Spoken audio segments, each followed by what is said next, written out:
नजूम साकिब साहब, इंडिया पानी की जो तकसीम हुई थी, जो इंडस ट्रीटी मुआहदा हुआ था, उसको जायज़ नहीं करार देता या मुनसिफाना करार नहीं देता।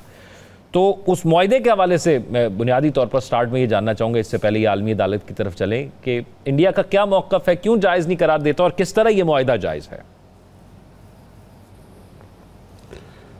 देखिए ज़ौक़, आपके जो 92 के ज़ेर बहस के देखने वाले लोग हैं वो मुख्तलिफ़ नौ हैं, और हमारे पैनल की और आपकी भी एक होती है, ख्वाहिश होती है, कोशिश होती है कि जब हम बात करें तो अगर उसको कोई इंटरनेशनल लॉ का स्टूडेंट है जिस तरह अर्शिया ख्वाजा हैं तो उनको पता लगे कि हम टेक्निकल लेवल पे बात कर रहे हैं। उसी तरह अगर कोई डॉक्टर हामिद है बैठा हुआ लाहौर में, या ख्वाजा बिलाल हैं जो मुल्की और गैर मुल्की जो सारे हिसाब किताब है उन पर गहरी नज़र है, उनके लिए भी इसमें जवाब मौजूद हो। और ख़ास तौर पे उस ग़ुलाम रसूल के लिए जिसको पाकिस्तान से इतनी मोहब्बत है, वो सिर्फ ये जानना चाहता है कि ये न्यूक्लियर जंग हो रही है कि नहीं, ये पाकिस्तान और इंडिया के मामलात कब ख़त्म होंगे।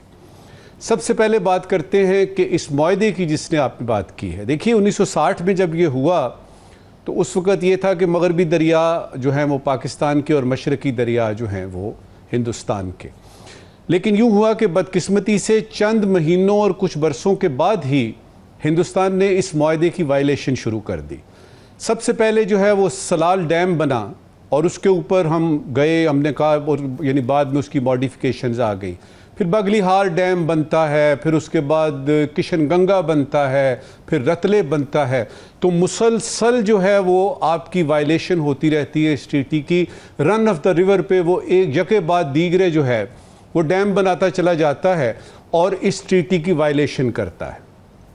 2016 में, ये 1960 में हुई, 2016 में एक वाक़या पेश आता है उड़ी का जी, जिस वक्त के मोदी साहब जो हैं और उनके जो जगादरी किस्म के मिनिस्टर्स और कैबिनेट वाले लोग थे, उन्होंने अपनी यानी ज़बान में अगर है तो चेतावनी दी, उन्होंने तंबीह की, एक वार्निंग दी पाकिस्तान को।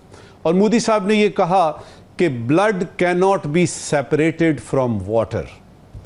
उनका ये ख्याल था कि पाकिस्तान ये सारा कुछ करवा रहा है तो खून और पानी को हम यानी अलहदा नहीं कर सकते, इसको जोड़ेंगे। मतलब क्या हुआ कि 2016 में प्लानिंग हो चुकी थी कि क्या करना है इस सिंतास मुआहदे के साथ। अब आता है आपका पहलगाम का वाक़या जो हाल ही में हुआ, तो प्रीटेक्स्ट मिल गया, एक बहाना मिल गया बयानी करने का।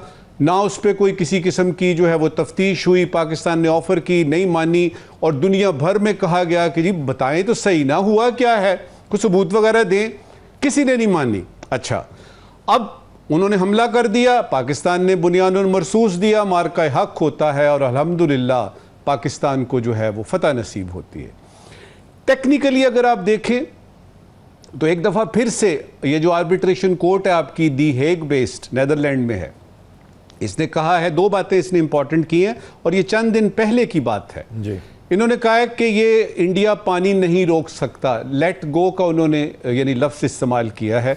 और साथ ही उन्होंने जो है ना रन ऑफ द रिवर पे बनाने वाले जो आपके डैम हैं उसके बारे में जो क्राइटेरिया है जो कि किसी हद तक इंडिया के हक में जाता है वो भी उन्होंने बता दिया। तो टेक्निकली ट्रांस बाउंड्री एग्रीमेंट कोई भी है, आप उसको खुद यानी यूनिलैटरली अपने तौर पे उसको ख़त्म नहीं कर सकते, जो कि यानी इंडिया ने किया और उसको किसी ने नहीं माना। अभी तक वो सूरत हाल वहीं पे है।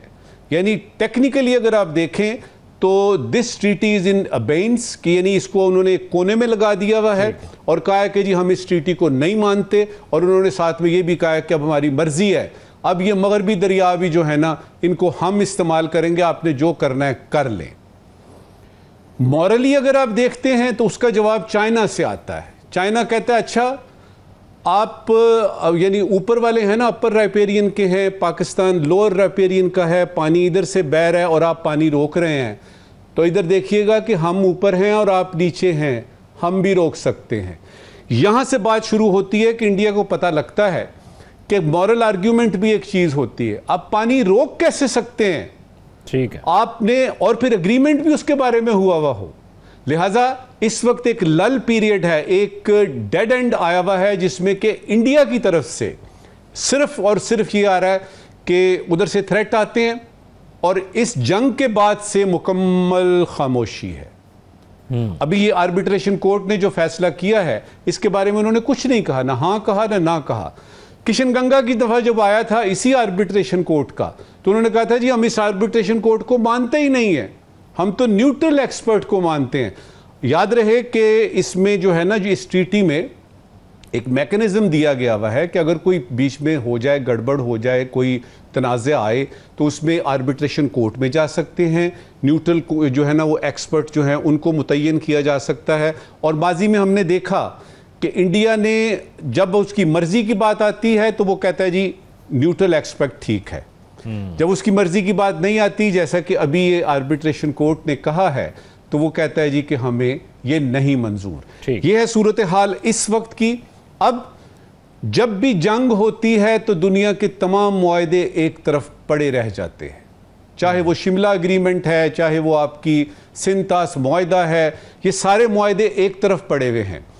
पाकिस्तान ने खुल के जवाब दिया है, फील्ड मार्शल साहब ने भी कह दिया है, हमारे वजीर आज़म ने भी कह दिया है कि आप पानी बंद करके देखें, और बकौल हमारे वजीर आज़म के कि एक कतरा भी तुम्हें नहीं लेने देंगे। ठीक है।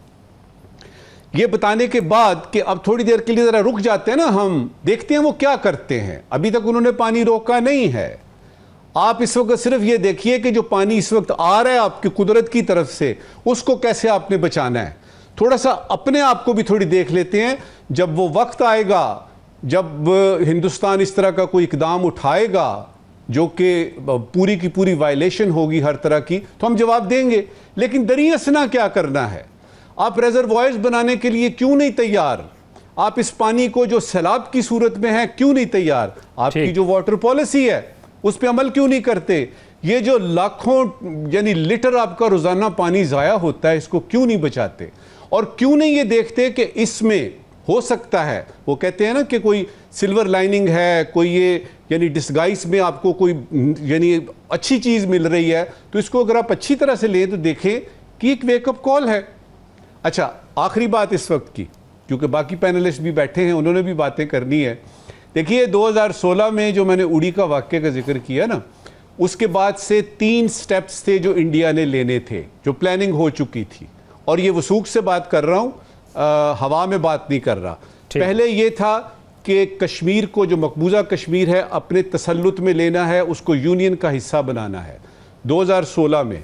2019 में वो ये करते हैं। उसके बाद दूसरा स्टेप था कि किसी वजह से, किसी बहाने से सिंतास मुआहदे को ख़त्म करना है, वो भी हो गया। और तीसरा था कि जो पाकिस्तान की साइड का AJK है, आज़ाद जम्मू एंड कश्मीर, उस पर क्लेम करेंगे। अब होता क्या है, आपने वो 5 अगस्त 2019 का तो कर लिया, उसके बाद ये है कि जब आपने ये सिंतास का भी कर लिया, लेकिन बीच में आ गया बुनियानुन मरसूस। एक ऐसा हैरत अंगेज वाकया पेश आया कि सारे के सारे उनके प्लान्स जो थे वो चौपट हो गए। इसका मतलब ये है कि इस वक्त जो इंडिया के अजीत डोवल साहब हैं, जयशंकर साहब हैं, और उनकी जो पूरी स्ट्रेटेजिक टीम है, उनको बिल्कुल कुछ नहीं पता।